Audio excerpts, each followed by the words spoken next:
My name is Fiona. I'm a mentor girl. I joined in 2017 in my year 1, and I've been at Memphis several times. Memphis has come home. I did my bachelor's, then immediately I got a scholarship to do my section reproductive health thesis. But if I won the scholarship, I was interviewed several times. I was the one who was relevant because I had trained with Micro and I had trained several times on section reproductive health. And the questions they asked me, I answered them very well. And exactly they said, this is what we want. And that's how I won a scholarship. I guess if it wasn't a mentor training, I wouldn't get the scholarship. I have participated in several mentor trainings. The leadership training helped me to participate in the leadership at Makerere University. To the extent that even when I was not a leader in a certain platform, they would call me to come and do something which wasn't mine, because I would be able to stand out and I do it very perfectly. So I remember at the university, I started as early as possible. I used many girls are in an unhealthy relationship and are going through sexual harassment. So in most cases, whenever I would find that this relationship is not going to work out, this man is just me abusing the girl, I would make sure that I talk to the girl until she says, I'm leaving this man. And at the end of it all, some boys would come to me and they are like, why are you making our life very hard at campus? You cannot allow our girlfriends to be with us. Then I would do. Some boys hated me for that. I remember my friend was rescued from a relationship where she used to be battered by the boyfriend, and at a point the boy had stopped her from doing a test because he wanted her to make for her child and what to eat before he goes to campus. Then I went and pulled her and I took her to campus. And it was the end of the relationship, and the man was so annoyed, but to me it was a great achievement. Then also it enabled me to gain skills to interact with many young girls. Then when the university advertised that they wanted students to train their fellows on sexual harassment prevention, I applied, I went through. By then they were putting like the qualification, you must be working in the field a lot. But my experience, my exposure with many feminist organizations helped me to take the job. And later they decided to cut off the trainers because funds were limited. And at the end of it all, we were only 5, but my name appeared number 1.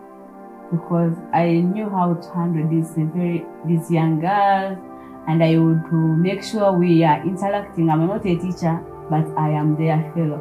Because I used to tell them, don't call me madam, just call me your fellow. And they used to like that, to be commenting on their statuses and laughing, and they enjoyed my life with them, and that's how I would make all my groups very participatory, and the professor would love them. So when I look at the section reproductive health training, it has given me a lot of knowledge. I remember I had never thought like I could do anything, I personally, but women are so powerful. When you gather them, we have a lot that we see.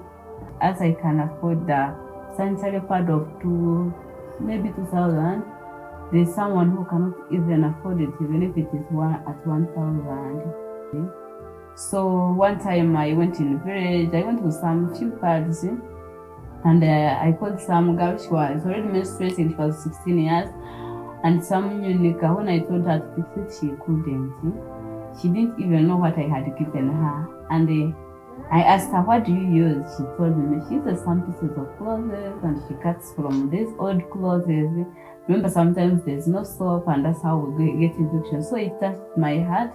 So in 2021, I mobilized a group of mentor girls that were specifically from Makerere University.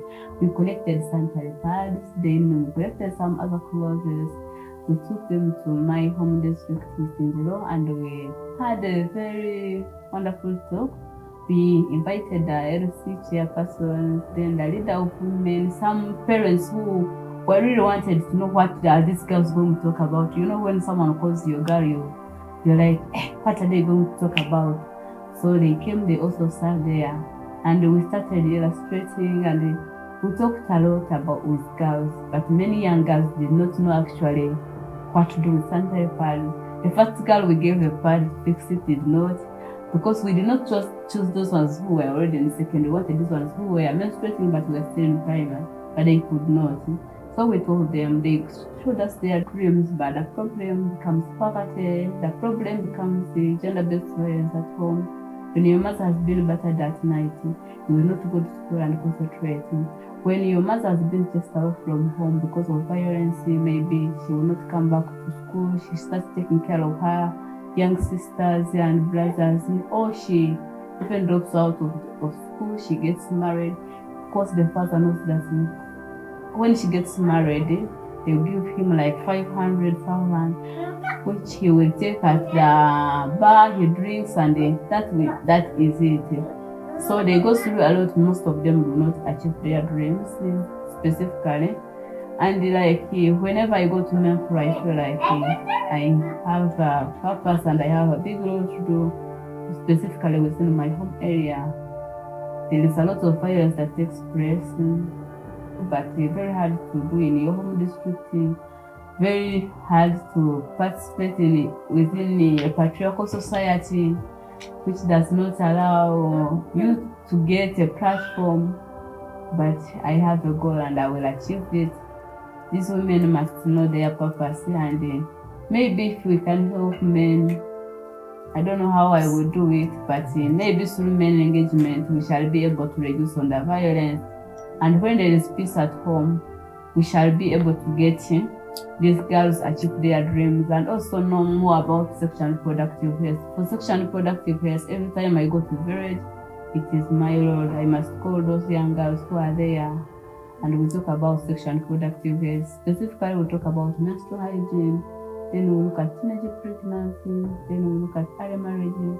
And these parents, I usually tell them, tell your children that I love you, because the moment a boy says, I love you, and she has never had anyone tell her that I love you, it will be her heaven. Even at school, she will not concentrate. Even anything she's doing, she will feel like the other boy loves me. They enter, maybe she gets pregnant, the boy is 19, she's 14, or she's 15.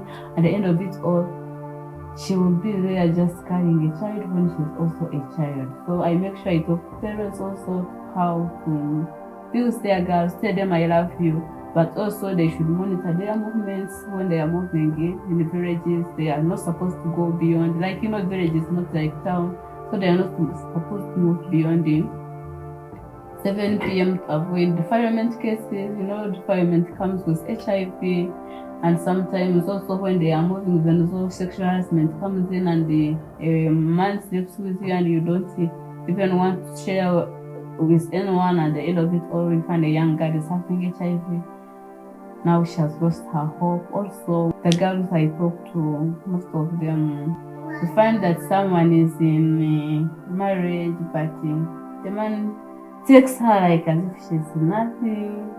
Some of them stay home, they cannot work because the man doesn't want her to get exposed to other men.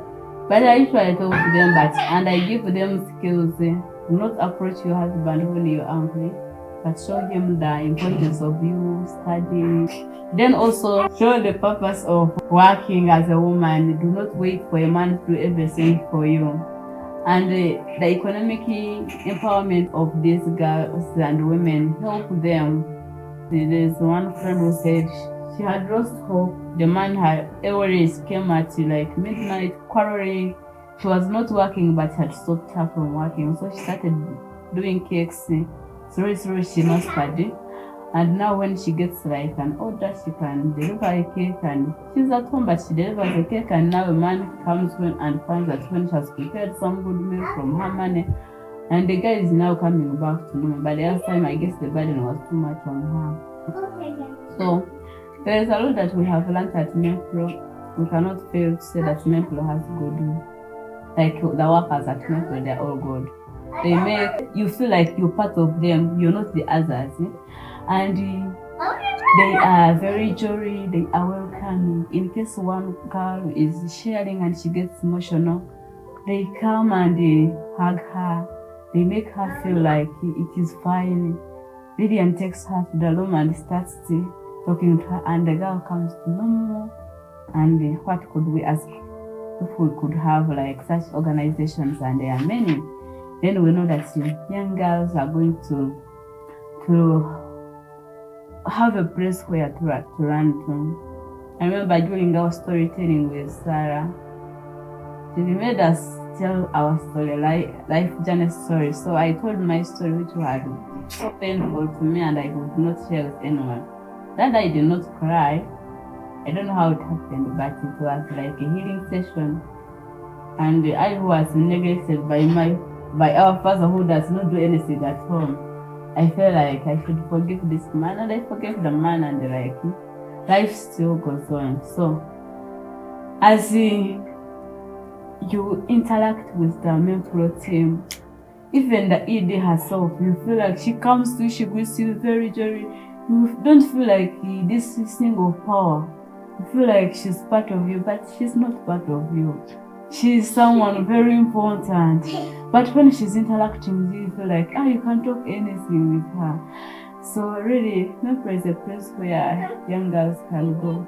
I don't know how you can do it, but when you meet mentor girls, you find that they are totally different from others.